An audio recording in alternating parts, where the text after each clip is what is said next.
अध्याय 8। दोनों की भावनात्मक आवश्यकताएं अलग अलग होती हैं। महिलाओं और पुरुष को यह पता ही नहीं होता कि उनकी भावनात्मक आवश्यकताएं अलग अलग होती हैं, इसलिए वे एक दूसरे को प्रेम करने का आदर्श तरीका नहीं जान पाते। पुरुष वही देते हैं जो वे चाहते हैं, इसी तरह महिलाएं भी वही देती हैं जो वे चाहती हैं। दोनों की यह गलत समझ बैठते हैं कि सामने वाले को भी उन्हीं चीज़ों की ज़रूरत होगी जिनकी उन्हें ज़रूरत होती है।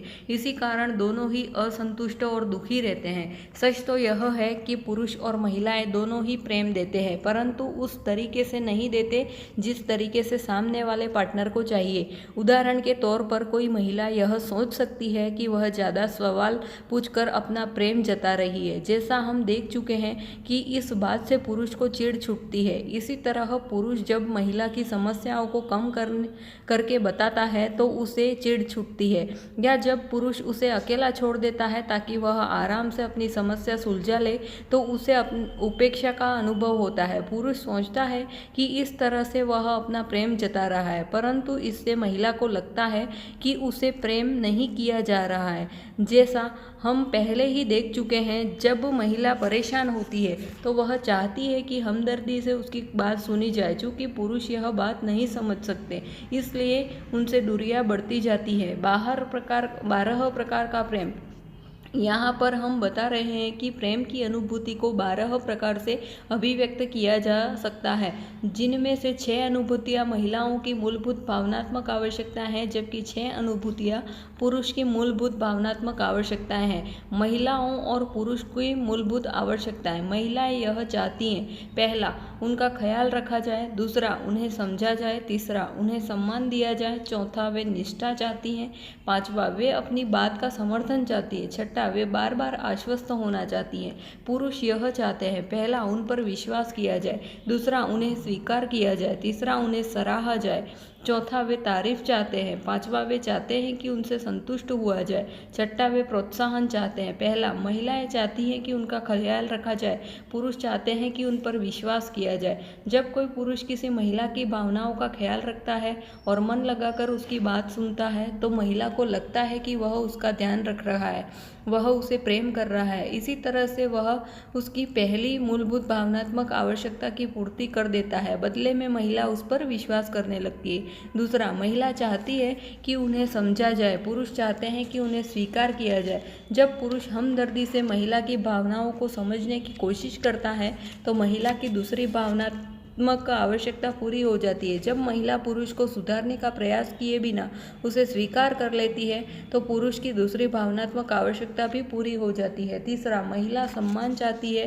पुरुष सराहना चाहते हैं। जब कोई पुरुष महिला को महत्व देता है तो महिला की तीसरी भावनात्मक आवश्यकता की पूर्ति हो जाती है। सम्मान जताने के कई तरीके हो सकते हैं: उसकी भावनाओं या इच्छाओं की कद्र करना, उसे तोहफे देना, वर्षगांठ या जन्मदिन याद रखना इत्यादि। जब महिला यह देखती है कि उसे पुरुष के प्रयासों और व्यवहार के लाभ हो रहे हैं तो वह पुरुष की सराहना करती है। इससे पुरुष यह जान लेता है कि उसके प्रयास व्यर्थ नहीं हो रहे हैं और इस वजह से वह ज़्यादा देने के लिए प्रेरित होता है। चौथा, वह निष्ठा चाहती है, वह तारीफ चाहता है। जब कोई आदमी महिला को नंबर 1 पर रखता है तो महिला की चौथी भावनात्मक आवश्यकता पूरी हो जाती है। महिला को यह लगना चाहिए कि पुरुष की जिंदगी में वह पहले नंबर पर है। बच्चे, नौकरी, पढ़ाई आदि बाकी सारी चीज़ें उसकी तुलना में कम महत्वपूर्ण हैं।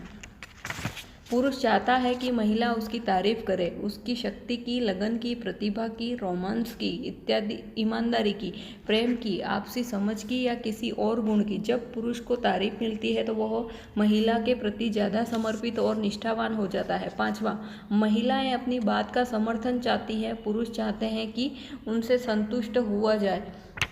जब कोई पुरुष किसी महिला की बात पर आपत्ति नहीं करता या उसकी भावनाओं को लेकर उससे बहस नहीं करता बल्कि उसकी भावनाओं को स्वीकार करता है तो महिला की पांचवी भावनात्मक आवश्यकता पूरी हो जाती है। इसी तरह पुरुष चाहता है कि वह अपनी पत्नी की नज़र में हीरो रहे। जब महिला उससे संतुष्ट रहती है तो पुरुष अपनी पीठ ठोकता है और ज़्यादा जोश से महिला को प्रेम करने लगता है। छठा, महिलाएं बार बार आश्वस्त होना चाहती हैं। पुरुष प्रेरणा चाहते हैं। हैं। जब कोई पुरुष बार बार यह जताता है कि वह ख्याल रख रहा है, वह उसकी बात समझ रहा है, वह उसका सम्मान कर रहा है, वह उसकी बात का समर्थन कर रहा है और वह अपने पार्टनर के प्रति निष्ठावान है, तो महिला की सारी भावनात्मक आवश्यकताएं पूरी हो जाती है। पुरुष यह गलती करते हैं कि एक बार महिला को एहसास दिलाने के बाद वे समझते हैं कि बार बार दोहराने की ज़रूरत नहीं है, परंतु ऐसी बात नहीं है। महिला की छठी मूलभूत आवश्यकता तभी पूरी होगी जब पुरुष बार बार अपने प्रेम का इजहार करे, जिंदगी भर करता रहे। इसी तरह पुरुष को महिला के प्रोत्साहन की सख्त ज़रूरत होती है। इससे अपनी योग्यताओं और क्षमता में उसका विश्वास दुगुना हो जाता है। चमकते कवच वाले योद्धा की कहानी। हर पुरुष के भीतर एक हीरो या चमकते कवच वाला योद्धा छुपा होता है।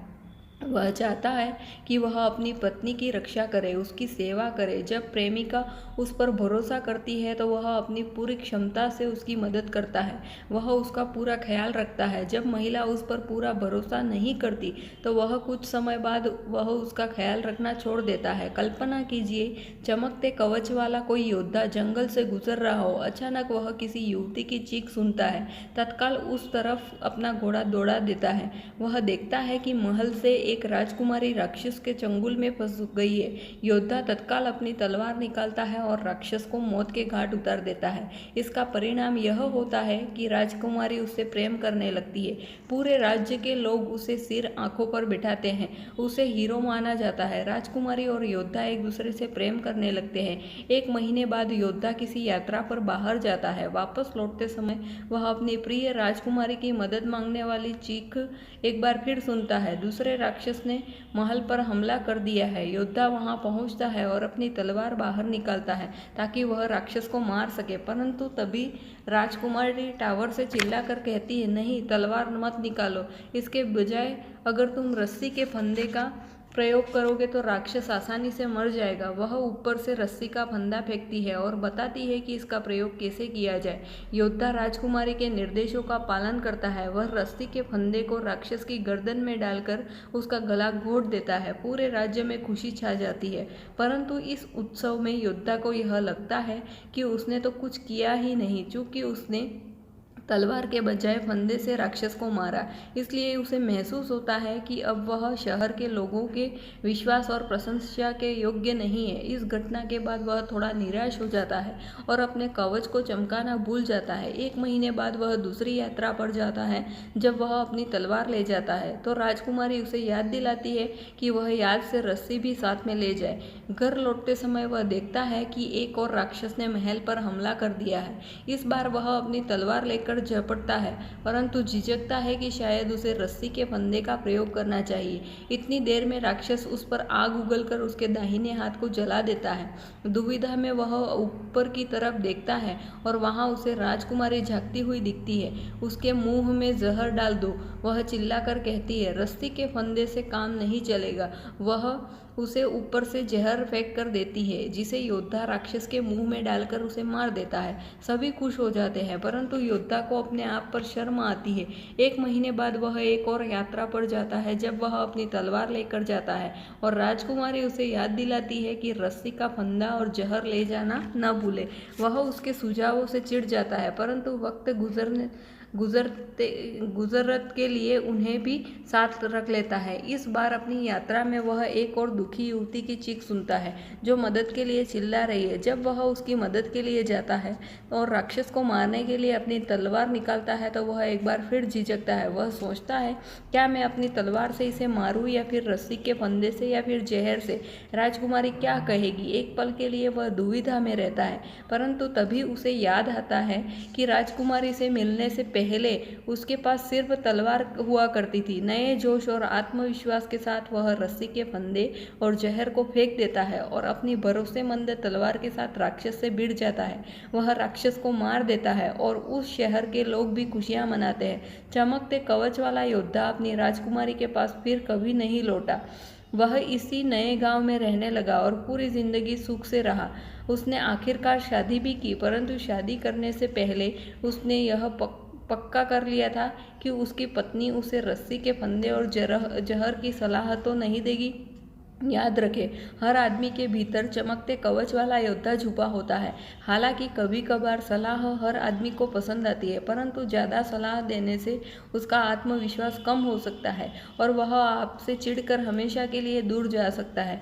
महिलाओं की आम गलतियाँ: पहली, वह उसका व्यवहार सुधारने की कोशिश करती है और बिना मांगे सलाह देकर उसकी मदद करना चाहती है। दूसरा, वह अपनी परेशानियां सुनाकर उसे बदलने की या उसके व्यवहार को नियंत्रित करने की कोशिश करती है। परेशानियां सुनाना तो ठीक है, परंतु उसके बहाने उसे सज़ा देना या उसे बदलने की कोशिश करना गलत है। तीसरा, वह इस बात के लिए कृतज्ञ नहीं होती कि पुरुष उसके लिए कितना किया है, बल्कि इस बात की शिकायत करती है कि पुरुष ने क्या नहीं किया है। चौथा, वह उसके व्यवहार को ठीक करती है और हमेशा यह बताती रहती है कि क्या करना चाहिए, जैसे वह छोटा बच्चा हो। पांचवा, वह अपनी परेशानियां सुनाते समय अप्रत्यक्ष तरीके से इस तरह से सवाल पूछती है, तुम ऐसा किस तरह कर सकते हो। छठा, जब पुरुष निर्णय लेता है तो या पहल करता है तो वह उसे सुधारती है या उसकी आलोचना करती है।